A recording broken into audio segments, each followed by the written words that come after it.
Have you ever encountered the phrase, less is more, and found yourself utterly perplexed? It's a paradox, isn't it? How can having a smaller quantity of something genuinely equate to possessing a greater value or benefit? It feels counterintuitive, almost like claiming, the less chocolate cake I consume, the more utterly satisfied I become. Such a declaration seems to fly in the face of all delicious reality, sounding like a bold-faced fabrication. Yet, I urge you to suspend disbelief for a moment, because this deceptively simple concept holds far more profound wisdom than what initially registers with our perception, or in our particular context, our eager stomachs. The magic of less. Throughout the annals of human thought, from the sagacious philosophers of ancient Greece to the discerning minimalists of our contemporary era, thinkers have consistently championed the profound virtues of simplicity. They put forth a compelling argument that by diligently excising the superfluous, not merely from our cluttered wardrobes and overflowing drawers, but crucially from the labyrinthine corridors of our minds and the intricate fabric of our daily routines, we unlock pathways to a richer existence, brimming with genuine happiness, boundless freedom, and enduring meaning. Epicurus, an influential ancient Greek philosopher, was a true connoisseur of simplicity. He steadfastly believed that the very essence of human happiness lay not in opulent extravagance, but in the artful appreciation of life's most straightforward pleasures. For him, a truly fulfilling day didn't necessitate banquets or elaborate celebrations.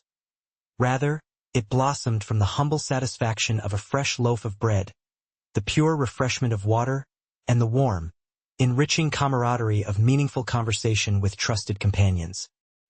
He found no allure in expensive wines or lavish feasts. His joy resonated in the unadulterated taste of plain, wholesome bread and the heartwarming symphony of shared laughter. In many respects, Epicurus was the original trailblazer for the less is more philosophy. He theorized that by consciously reining in our desires, by refusing to incessantly crave luxurious possessions or fleeting materialistic status, we could unearth a profound and lasting happiness. One certainly wouldn't have found him idly scrolling through some ancient equivalent of Instagram, wistfully envying the perceived splendor of the wealthy and renowned. No, his days were far too richly occupied with the mindful enjoyment of his simple, nourishing meals and the deep, contemplative currents of his thoughts. The Stoics, another esteemed school of ancient philosophy, posited that authentic happiness emanated from an internal wellspring, rather than being contingent upon external material possessions. They fervently advocated that by deliberately circumscribing our desires, we could gracefully circumvent the gnawing anguish of unfulfilled wants. After all, if one's aspirations are few and humble, the sting of disappointment seldom, if ever, strikes. They embodied the ancient precursor to those contemporary adventurers who, with their entire worldly existence neatly packed into a single backpack, eloquently expound upon the liberating bliss of their uncluttered, unencumbered lives. The Buddha, too, held a deep reverence for the principle of simplicity. He expounded upon the concept of the middle path, a doctrine centered on achieving harmonious balance, steering clear of excessive indulgence and opulent luxury, yet simultaneously avoiding the extremes of ascetic self-deprivation that characterizes a hermit's existence. Having renounced his own royal life, he embarked on a profound quest for enlightenment, ultimately discovering that neither the dazzling heights of extreme luxury nor the stark depths of extreme austerity led to genuine happiness. Instead, he ardently advocated for a life steeped in the wisdom of moderation.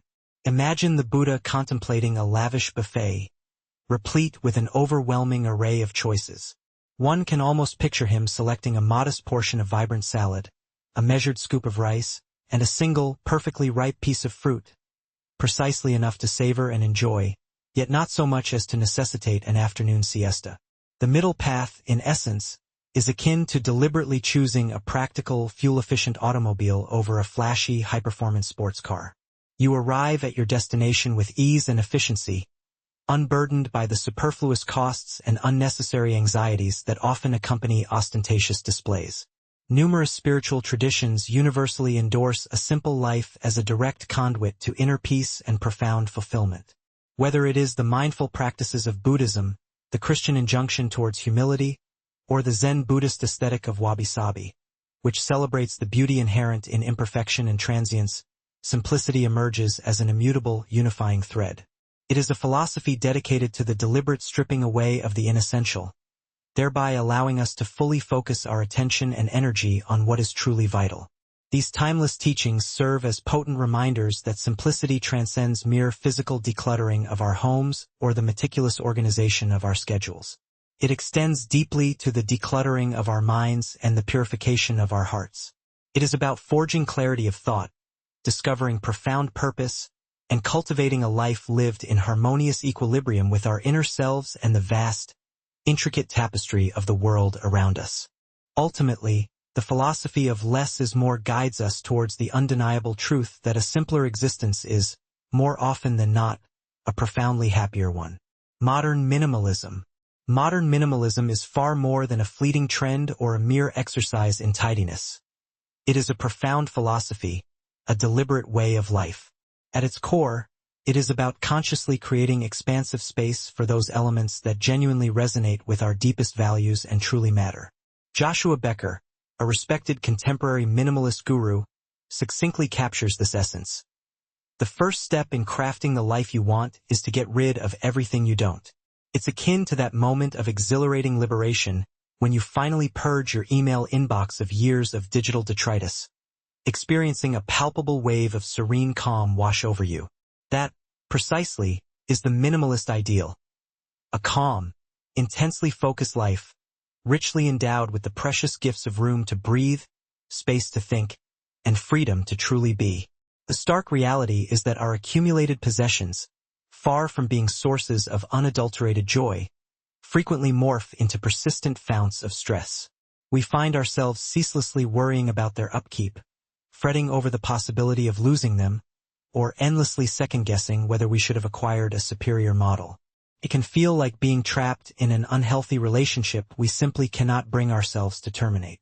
Philosophers and psychologists alike consistently argue that clutter, whether physical or digital, does not merely occupy tangible space.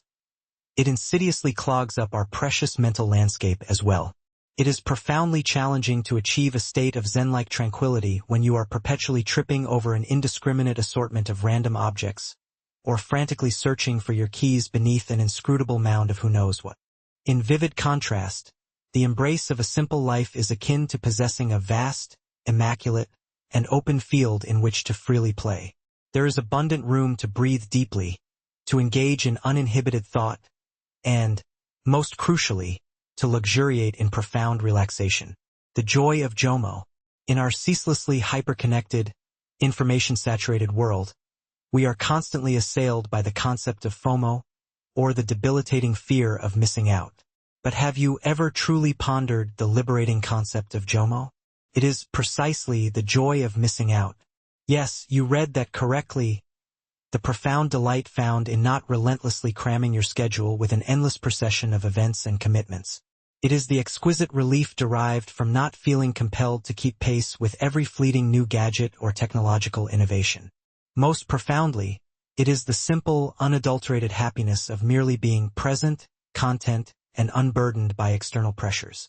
So, let us collectively draw inspiration from the profound wisdom of these great philosophers, both ancient and contemporary, and endeavor to live our lives a little lighter, a little freer. After all, life is undeniably too fleeting to be perpetually buried beneath an avalanche of possessions, an oppressive weight of obligations, and the insidious creep of unnecessary stress. Let us consciously choose to laugh more heartily, to love more deeply, and, why not, to own significantly less.